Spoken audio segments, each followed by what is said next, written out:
Wow, we're gonna talk about the best deck of the format. We're entering into September.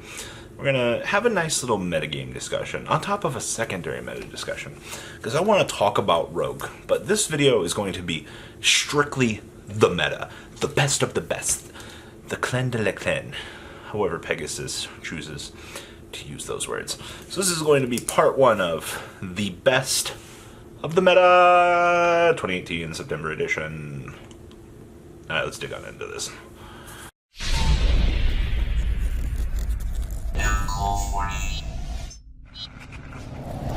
Oh, howdy there. You thought you were getting a meta discussion. I'm just here to talk about Goki and how it's the best deck. Yeah, okay. So for some reason, Cameron Neal has, I guess, I'm going to give him strictly credit for this. What was it, the UDS he played no hand trap Goki, and it ended up, it's now being revered as the best of the best, and I think the last innovation we saw in the deck was Gillosaurus. Yeah, tell me if you thought you would have saw Gillosaurus being relevant in the year 2018. I didn't think I would have saw it, but no hand trap Goki as the best deck of the format. You have a strictly based combo deck. The combo deck, it doesn't really care what your opponent does. It's just, it wants 2-card combo all day long. Junk Voids, Miranda Captains, Gillosauruses, Goki, Terratop, Takum Tumborg, all of these 2-card starters. Now, why is it better than the hand trap version? Well, you see, you don't have these cards that you want to stop your opponent with. You don't really care. If your opponent goes, right? Am I wrong? Like, you scoop it up and go to the next game, maybe? Or hear me out, or you just let your deck do what your deck wants to do. We've kind of reached, I want to say, like, the apex of this format, where things have kind of just roughened out. Things are kind of starting to suck. Yeah. It's pretty bad at this point in time, but here is the thing. We've gotten to the point that Goki has evolved itself so much. We've gone from hand traps, we have the concept of Gillosaurus being an additional splash summon, you know, all of these 2-card combos, and the deck truly is still within its own right. It's still the same deck, but it's kind of cool to see these little changes that the deck has undergone through the evolutions that it has. But it's still, you pick your poison. You go into an event. I honestly think if you're going into a regional level, you might want to consider hand traps, because you don't know what bullshit is going to be thrown at you. But if you're going into another event and you're expecting infinite Goki mirrors all day, then just gear your deck not to care about hand traps. Just let your deck set up. Just let your deck do what it needs to do. You know, watching the Goki mirror is kind of like watching paint dry in its own right. And I don't want to, like, make it sound terrible or anything, but it has kind of gotten so bad that Yu-Gi-Oh's become slightly boring for a lot of people. It's like, oh no, I'm playing against a Goki player. It's like, alright, cool. You know, let me know when you're done. I'll be on my phone, you know. I'm not going to say you can do that, but, you know, the Goki turns have become ridiculous. It's like so uninteractive in that regard. So I do think that hand trapless Goki probably takes the cake as the best deck in this format.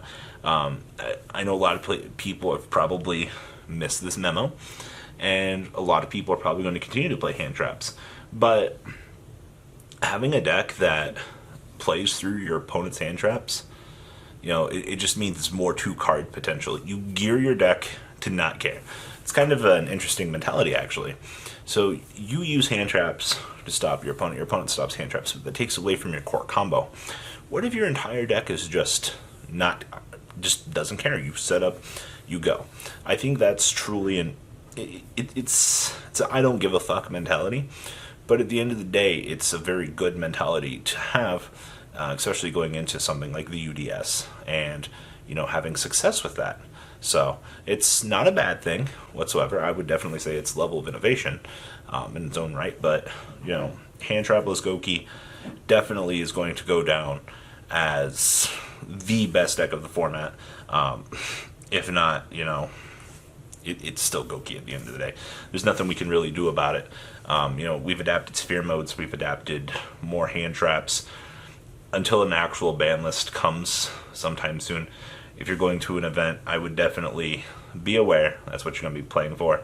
Make sure that you do have 3 sphere modes, or if you're playing True Draco, those rivalries and those Gozens are going to be a real treat for you. I've seen this deck get floodgated out of its mind, and it still somehow manages to win. Like, I don't...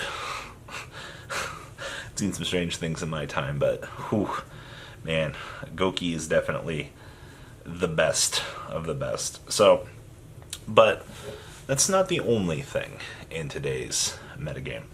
We still have my deck, the one that I actually really like. We still have Sky Strikers. Now, Sky Strikers have kind of gone through these really weird changes as of late. With the way that the deck has kind of been going, I think we've seen more trends. I've seen double terraforming, double field spell. I've seen Potted Desires fall out of the wayside. I've seen Shark Cannon come back in from the LODS series. There's a lot of really cool legroom that you get. And I definitely think that the reason why Sky Striker is so successful post or pre-ban list is just how much legroom that you have going for it. I talk up a big game when I say that it's kind of cool seeing Sky Striker, or seeing Goki be this deck that or seeing it without hand traps. But when you look at Sky Striker, I think it's just cool seeing that the deck building choices are what's rewarding these players. Is it not? Is it not cool to see that you're rewarded on, obviously, like, you have your deck base core, like you have your essential engine, and you have the things that you need to play. But when you look at Sky Striker as a whole as the deck, you get to mess around with some of your ratios. Your tech choices are what are rewarding you. They're what allowing you to win these games.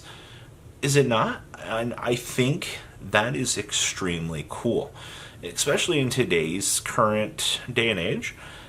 Those tech choices are what is allowing these duels to win, and I think that's really fucking cool.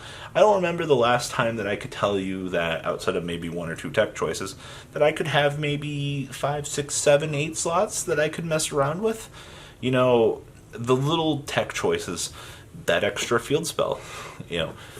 Who thought going into a 9-round tournament the extra field spell might be a good call over Desires? It's the little things that make Sky Strikers actually a little bit more interesting. But in terms of innovation, things like that, are you playing Diabolsis or are you not playing Diabolsis? Have we strayed away from the Diabolsis idea? Have we... I'll even go this far and say it's been a while since we've seen Diabolsis. Somebody tops with Diabolsis. Everyone's like, oh, maybe we should reconsider this idea.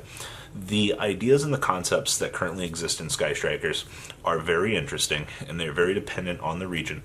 Tech choice is very dictative of just the rounds. So maybe it's just a rather big call of in the right place at the right time. Maybe not. So I will say I do appreciate what Sky Strikers are making an attempt to do in the metagame.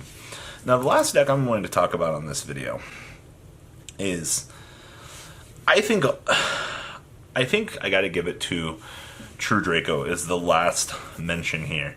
So I've seen a lot more. To move True Draco so far up the list is probably blasphemy in a lot of people's opinions, but hear me out.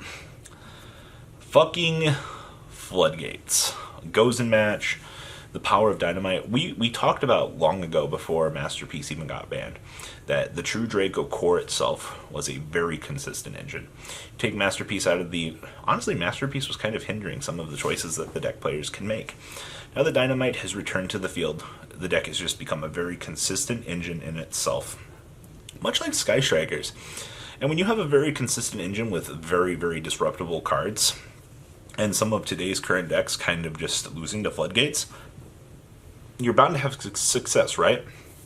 And I think it's really cool getting the chance to see these roguish decks return back to the playing field. And I will give it up to True Draco. I don't like playing against True Draco, nor does anybody else in the world, but those floodgates really do fuck shit up. But if your deck if you're like me and you always have massive twin twisters and shit like that in your side deck because you hate losing the massive back row decks, you know, once again, Sky Striker's innovation. But True Draco is a very, very good meta call at the moment. Very good for disrupting the current format. And if I was a rogue player at the moment, which, oh wait, one of my friends is using my stuff for True Draco. Ah, yes. They're the ones being the piece of shit, not me. It's a very good rogue call. You have a very consistent deck. The deck will reward you for these plays. Card Demise is a very good card. So, it's my 2 cents on the current metagame. We're going to have another discussion here and talk about the rogue side of the game. You know, not everything is going to be all fucking sunshines and roses. Am I right or am I right? Alright, see you guys for part 2. The ride never ends, guys. Make sure you enable those notifications to get the latest videos that are being posted on this channel. Make sure you guys check out VanCole40 for my Cardfight Vanguard channel. And join me and House of Champions on the Zodiac Duelist TV Twitch stream. We'll be interacting with our audiences. And please check out No Limit Gaming and LGTCG.com for the cheapest trading cards on the market. Thanks for watching, guys, and please have a good day.